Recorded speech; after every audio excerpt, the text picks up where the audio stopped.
நீங்கள் பார்த்துக் கொண்டிருப்பது உங்கள் விஜய்.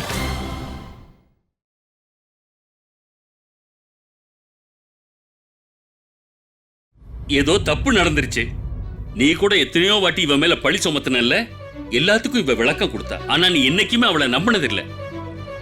வேணும்னு அவ நிறைய செஞ்சிருக்கலாம். ஆனா இதுவரைக்கும் அவ உன்னை எதிர்த்து பேசினது கூட இல்ல. சொல்ல போனா இப்ப கூட நமக்கு உதவி செஞ்சுக்கிட்டு தான் இருக்கா, நமக்கு துணையா இருந்திருக்கா.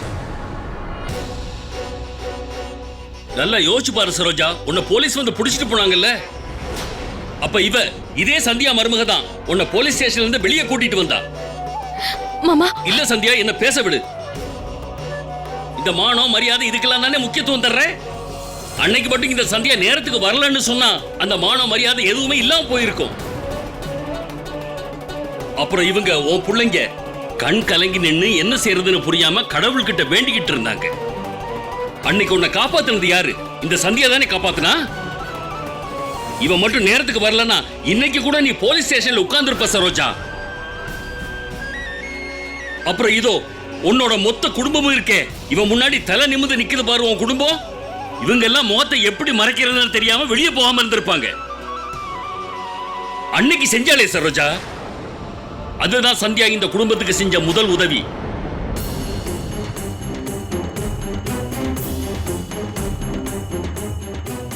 அவ இந்த வீட்டுக்காக, இந்த குடும்பத்துக்காக, நம்ம மான மரியாதைக்காக தான் இதெல்லாம் செஞ்சான். மாமா இல்ல சந்தியா, என்ன தடுக்காத, பேச விடு.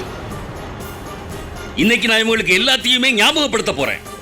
இவ முடிவு எடுக்கிறதா சொன்னால, எல்லாத்தையும் கேட்டதுக்கு அப்புறம் முடிவு எடுக்கட்டும். நான் எல்லாத்தையும் சொன்னதுக்கு அப்புறம் இவங்க பேசட்டும். நான் கேட்கிறேன், எனக்கு ஒரு விஷயம் சொல்லு சரோஜா. சிங்கப்பூர்ல நடந்த போட்டியில ஜெயிச்சு நம்ம குடும்பத்துக்கே நல்ல பேரை வாங்கி கொடுத்தா சூர்யா, அது யாரால சரோஜா? இப்ப நீ எனக்கு சொல்லு, அந்த வெற்றியும் புள்ளையோட வெற்றின்னு நீ சொல்றல்ல, அதுல ஒரு முக்கிய பங்கு இந்த பொய் சொன்ன சந்தியாவுக்கு இல்ல?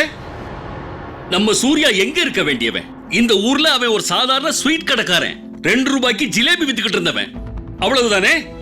ஆனா இதே சந்தியா தான் நம்ம சூர்யாவுக்கு உலகம் மொத்தமும் நல்ல பேர் வரும்படி செஞ்சா.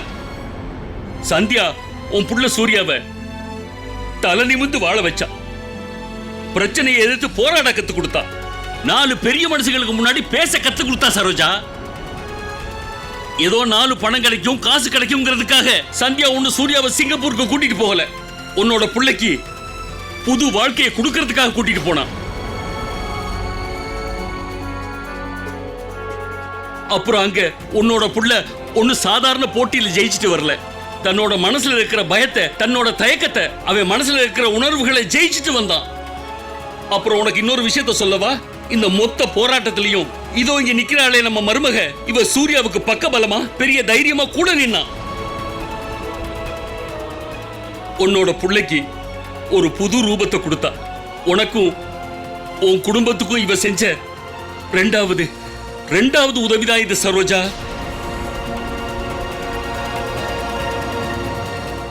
இதுக்கு மேல நான் என்ன சொல்ல?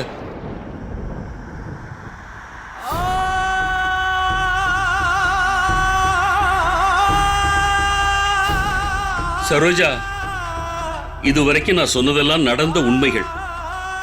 எல்லாத்தையும் நீ மறந்துரு.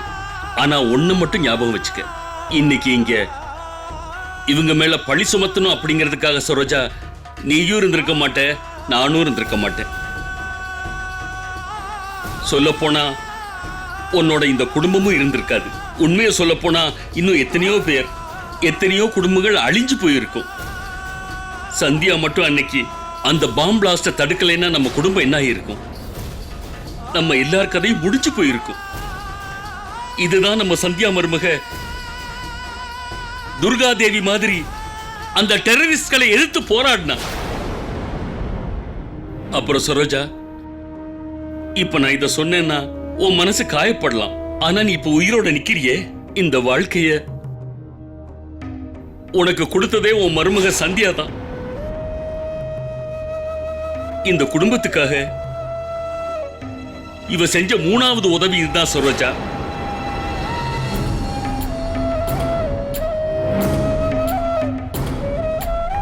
இதையெல்லாம் பார்த்ததுக்கு அப்புறம் கூட நீ உணராத விஷயங்களை என் புள்ள சூர்யா உணர்ந்தான். சந்தியா மருமக கிட்ட நல்ல குணம் இருக்கு. ஒரு பெரிய போலீஸ் ஆகிறதுக்கு எல்லா குணமும் அவகிட்ட இருக்கு. அதனால என் புள்ள சூர்யா முதல்ல உங்ககிட்ட வந்து அனுமதி கேட்டான். எல்லாத்தையுமே சொன்னான். ஆனா முடியவே முடியாதுன்னு நீ உடனே சொல்லிட்ட சரோஜா. அதனால என் புள்ள சூர்யா வேற வழி இல்லாம தானே போய் சொன்னா. எப்படியாவது மனைவியோட கனவை நிறைவேற்றணும்னு அவன் நினைச்சான்.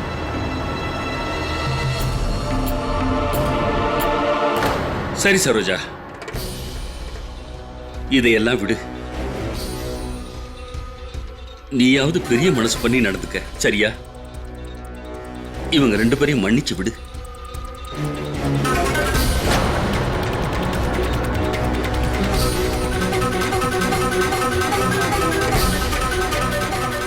கண்ணா சூர்யா, அம்மா சந்தியா, நீங்க 2 பேரும் பெரிய தப்பு செஞ்சிருக்கீங்க.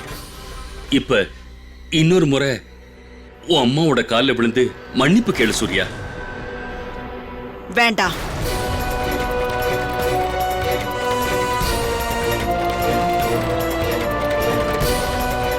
நீங்க 2 பேரும் எதுக்காக மன்னிப்பு கேட்கணும்?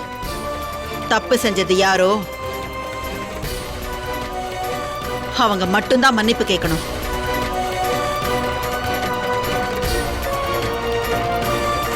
சரோஜா,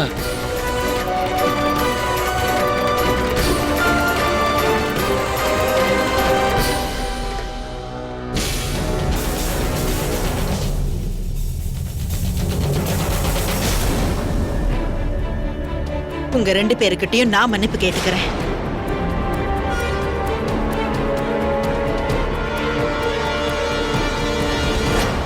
இவ்வளவு நேரமும் அவர் சொன்னதெல்லாம் உண்மைதான். சூர்யா என்கிட்ட சொன்ன முதல் பொய் இது கிடையாது. இந்த மொத்த குடும்பத்துக்காகவும் இது வரைக்கும் அவன் நிறைய பொய் சொல்லியிருக்கான். அப்படி இருக்கும்போது அவன் பொண்டாட்டிக்காக அவன் பொய் சொன்னது தப்பில்ல. அதனால அவன் பொய் சொன்னதுக்காக நான் அவனை நிச்சயம் மன்னிச்சே ஆகணும். நீ செஞ்ச உதவிகள் எல்லாம் நான் எப்பவுமே யோசிச்சதே இல்ல சந்தியா. போலீஸ் ஸ்டேஷன்ல இருந்து என்ன வீட்டுக்கு கூட்டிட்டு வந்ததே நீதான். என் புள்ள சூர்யாவை சிங்கப்பூருக்கெல்லாம் கூட்டிட்டு போய் அவனை ஜெயிக்க வச்ச. எல்லாத்த விடவும் பெரிய விஷயம் இந்த குடும்பத்தை மட்டும் இல்ல சந்தியா, இந்த மொத்த ஊரையுமே அந்த வெடிகுண்டு விபத்துல இருந்து நீதான் காப்பாத்தின.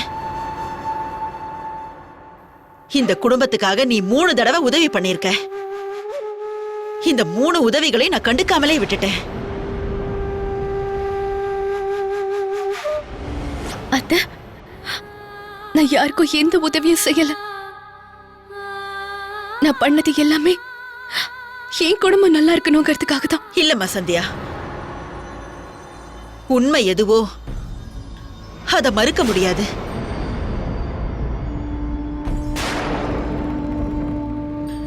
ஒருவேளை உன்னோட மாமா மட்டும் இங்க இல்லைன்னா எனக்கு இது எதுவுமே புரிஞ்சிருக்காது. அத பத்தி நான் யோசிச்சும் இருக்க மாட்டேன். எனக்கு இப்ப என்ன தோணுது தெரியுமா? நீ செஞ்சிருக்கிற இந்த உதவிகளால தான் நான் இப்ப வாழறேன்னு தோணுது.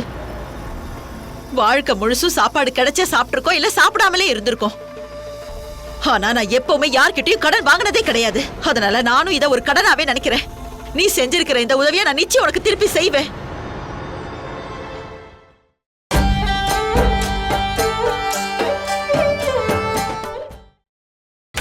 நீங்கள் பார்த்துக் கொண்டிருப்பது உங்கள் விஜய். வாழ்க்கை முழுசும் சாப்பாடு கிடைச்சா சாப்பிட்டிருக்கோம், இல்ல சாப்பிடாமலே இருந்திருக்கோம். ஆனா நான் எப்பவுமே யார்கிட்டயும் கடன் வாங்கினதே கிடையாது. அதனால நானும் இதை ஒரு கடனாவே நினைக்கிறேன். நீ செஞ்சிருக்கிற இந்த உதவியை நான் நிச்சயம் உனக்கு திருப்பி செய்வேன்.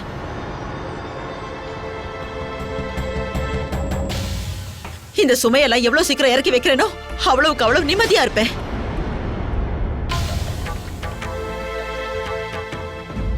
உனக்கு பெரிய போலீஸ் ஆபீசர் ஆகணும்னு ஆசை இல்ல? போ,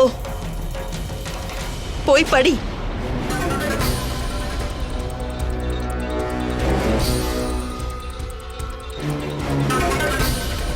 உன் கனவை நீ தாராளமா நிறைவேற்றிக்கலாம். நான் உன்னை தடுக்க போறதில்ல. இந்த நிமிஷத்துல இருந்து நான் உன்னை எதுக்காகவும் தடுக்கவே மாட்டேன். அத்தை, உங்க மனசு கஷ்டப்படுத்தி நான் படிச்ச ஆபீசர் ஆகணும்னு நினைக்கல. என்னோட கனவு இந்த குடும்ப சந்தோஷத்தை விட ஒன்னும் பெருசு இல்ல கிடையாது. சந்தியா, வேண்டாம். எனக்கு நீ எந்த உதவியும் செய்ய வேண்டாம். இதுக்கு மேல என்னால எதையும் சுமக்க முடியாது. நான் தான் சொல்றேன்ல, போமா, நீ தாராளமா போய் படி. அத்தை, நீங்க ஏன் இப்படி எல்லாம் சொல்றீங்க? சந்தியா அக்கா நல்லா படிச்சு பெரிய பெரிய போலீஸ் ஆபீசர் ஆகணும்னு சொல்றீங்களா? ஆமா.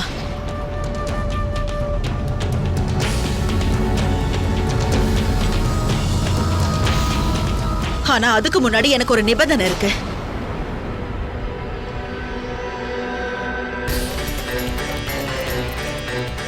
என்னது? சந்தியா அந்த குடும்பத்துக்காகவும் எனக்காகவும் 3 உதவி பண்ணிருக்கா. அதனால நான் அவளுக்கு 3 வாய்ப்பு கொடுக்க போறேன்.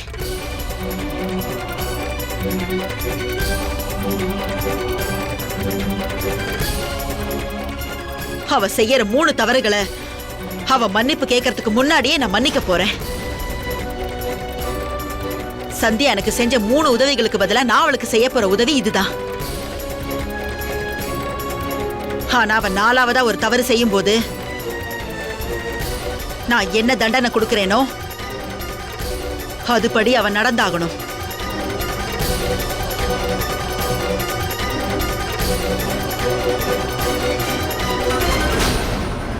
இது என்ன கண்டிஷன் சரோஜா? ஒத்துக்கோ இல்ல மறுத்துரு. ஆனா நீ எடுக்கிற முடிவுக்கும் இந்த கண்டிஷனுக்கு என்ன சம்பந்தம்? தரையில நிறைய முள்ள வச்சு அது மேல டான்ஸ் ஆட சொல்ற மாதிரி இருக்கு சரோஜா. ஏன் இப்ப என்னங்க ஆச்சு? இவ்ளோ நேரமும் உங்க மருமகளை நீங்க பாராட்டி பேசிட்டு தானே இருந்தீங்க. இந்த குடும்பத்துக்காக இவ அதை செஞ்சா இதை செஞ்சான்னு சொல்லிட்டு இருந்தீங்கல்ல. இவளுக்கு தான் நிறைய திறமைகள் இருக்கே.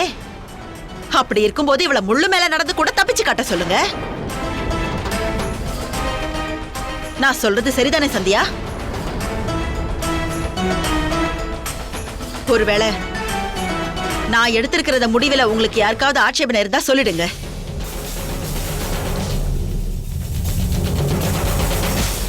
அத்தை, சந்தியா அக்கா எப்பவுமே வீட்டு வேலைங்களை விட வெளி வேலை தான் நல்லா செஞ்சிருக்காங்க. ஆனா வீட்டு மருமகளுக்கு வீட்டு வேலையை நல்லா செய்ய தெரிஞ்சிருக்கணும்ல அத்தை. உங்களுக்கும் இதெல்லாம் தெரிஞ்சிருக்கும். பாவம் சந்தியா அக்கா, கொஞ்ச நேரம் கூட அவங்களுக்கு வீட்டு வேலை சரியா செய்ய தெரியாது. அப்புறம் ஸ்வெட்டர் பின்றது, ட்ரெஸ் தைக்கிறது, இது எல்லாத்துலயுமே அவங்க 3 நிமிஷத்துக்கு 30 தப்பாவது பண்ணுவாங்க. அதனால தான் சொல்றேன், நீங்க சொல்ற கண்டிஷன் சுத்தமா சரியில்லை அத்தை. 3 தப்புன்னு நீங்க சொல்றது ரொம்ப கம்மி அத்தை. நீங்க ஒரு 10 தவறுகளையாவது மன்னிச்சு விட்டுருங்க, சரியா அத்தை?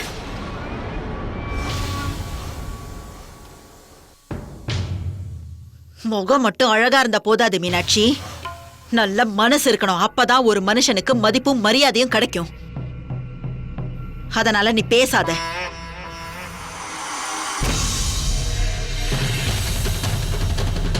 நான் ஒண்ணு கல் நெஞ்சக்காரி கிடையாது. சந்தியா விஷயத்துல நான் எந்த அநியாயமும் செய்யல. நீங்க எல்லாரும் நிம்மதியாவே இருக்கலாம். உங்க 2 பேர்கிட்ட இன்னும் நிறைய சமயம் இருக்கு. நேரம் வரும்போது என்னோட நிபந்தனையை பத்தி நான் சொல்றேன். அப்ப அந்த நிபந்தனையை நிறைவேற்றணுன்றதுக்காக சந்தியாவுக்கு நான் நிறையவே அவகாசம் கொடுப்பேன்.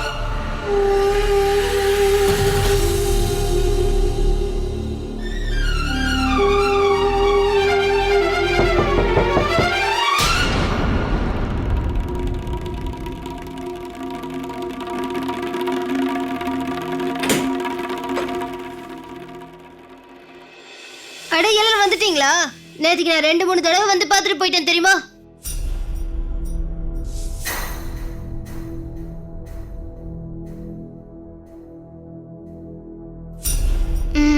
நான் போயிட்டு அப்புறமா வரேன். என்ன சோட்டு, என்ன விஷயம் சொல்லு. அது அது வந்து நீங்க இன்னைக்கு பண்டிகை கொண்டாட மாட்டீங்களா? பண்டிகையா? என்ன பண்டிகை? அட அம்மா, இன்னைக்கு ஜனவரி 26. அதனால நம்ம பிள்ளையார் தெருவில் இருக்க பசங்க எல்லாரும் ஒன்னா சேர்ந்து நம்ம தெருவில் கொடியேத்த போறோம். ரொம்ப நல்ல விஷயம். வாங்க எல்லாரும் சேர்ந்து போய் அந்த பண்டிகையை கொண்டாடலாம். ஆனா ஒண்ணு, கொஞ்சம் கவனமா இருக்கணும். இந்த வீட்ல நடந்த விஷயங்கள் எதுவுமே வெளியே போனதுக்கு அப்புறம் யாருக்குமே தெரியக்கூடாது. அதனால எல்லாரும் சாதாரணமாவே இருங்க. நமக்குள்ள நடந்தது நமக்குள்ளேயே இருக்கட்டும். போ விக்ரம். மோகன்,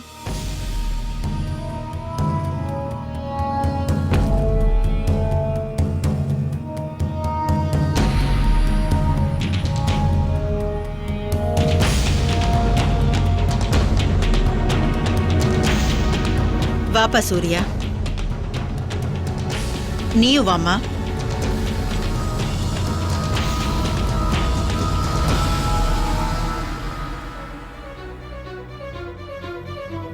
ஏன் நிக்கிற? உன்னையும் வான்னு தானே சொன்னேன்.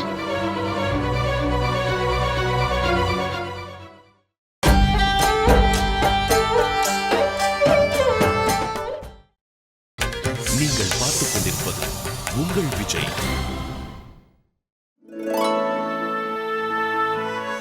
எல்லாருக்கும் வணக்கம். இந்த விழாக்கு வந்திருக்கிற எல்லாரையும் நான் வரவேற்கிறேன்.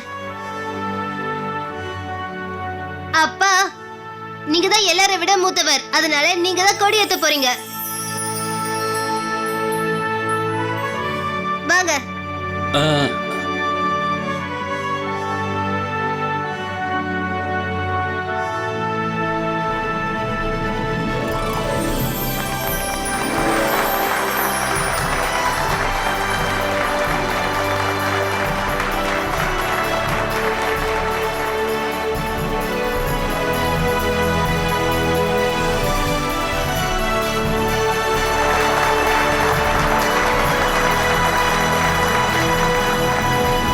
இப்போ நாங்க எல்லாருமே பில்லியர்ட் தேர்வை சேர்ந்தவங்களுக்கு முன்னாடி ஒரு ஃபேன்சி ட்ரெஸ் காம்படிஷனை நடத்த போறோம். எல்லாரும் பாருங்க.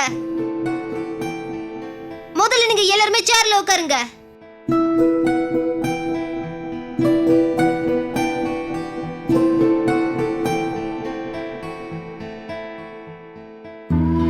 அட, மகாத்மா காந்தி எவ்வளவு சின்னவரா இருக்காரு. யாருமே சண்டை போடக்கூடாது, அது ரொம்ப கெட்ட விஷயம். மனுஷனோ மிருகமோ எல்லார்கிட்டயும் பாசமா நடந்துக்கணும்.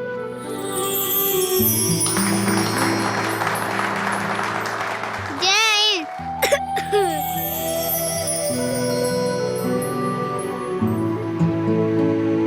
இந்த நாடு எங்களுக்கு சொந்தம். இது எங்களோட பாரத நாடு. ஜெய் ஹிந்த்.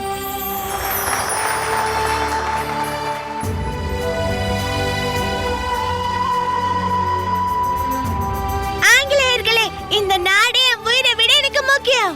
நான் சாகவும் தயார், ஆனா இந்த நாட்டை நான் விட்டு கொடுக்க மாட்டேன்.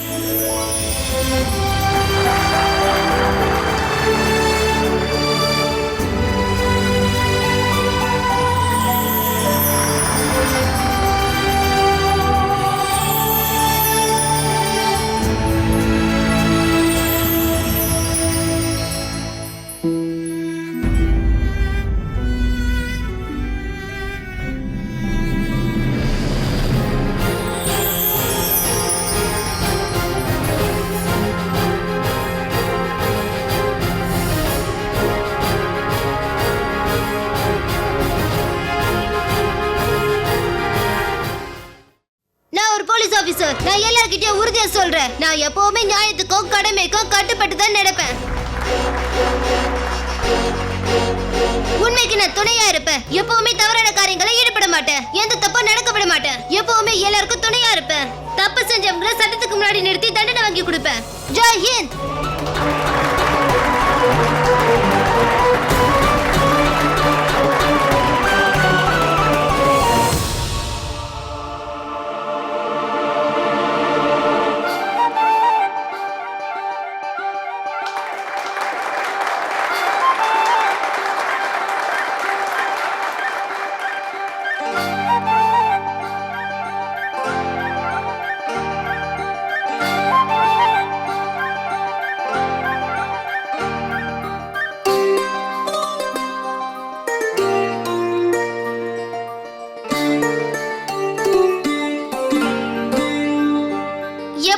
தீபாவளி, பொங்கல் இந்த மாதிரி பண்டிகைகளை கொண்டாடுறோமோ அதே மாதிரி நம்ம நாட்டுக்காக நம்ம இந்த நாளையும் கொண்டாடணும்.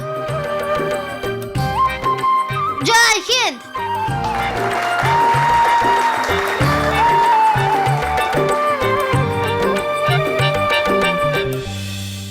பரவாயில்லையே சோட்டு, நான் உன்னை ரொம்ப சின்ன பையன்னு நினைச்சுக்கிட்டு இருந்தேன். ஆனா இன்னைக்கு நீங்க எல்லாரும் சின்ன சின்ன பையங்களா இருந்தாலும் எங்க எல்லார் மனசுலயும் தேசபக்திய மறுபடியும் வர வச்சிட்டீங்க. எனக்கு ஒண்ணு நினைச்சா ரொம்ப பெருமையா இருக்கு. அப்பா நீங்க பாராட்ட வேண்டியது என்ன இல்ல, சந்தியானியை தான் பாராட்டணும்.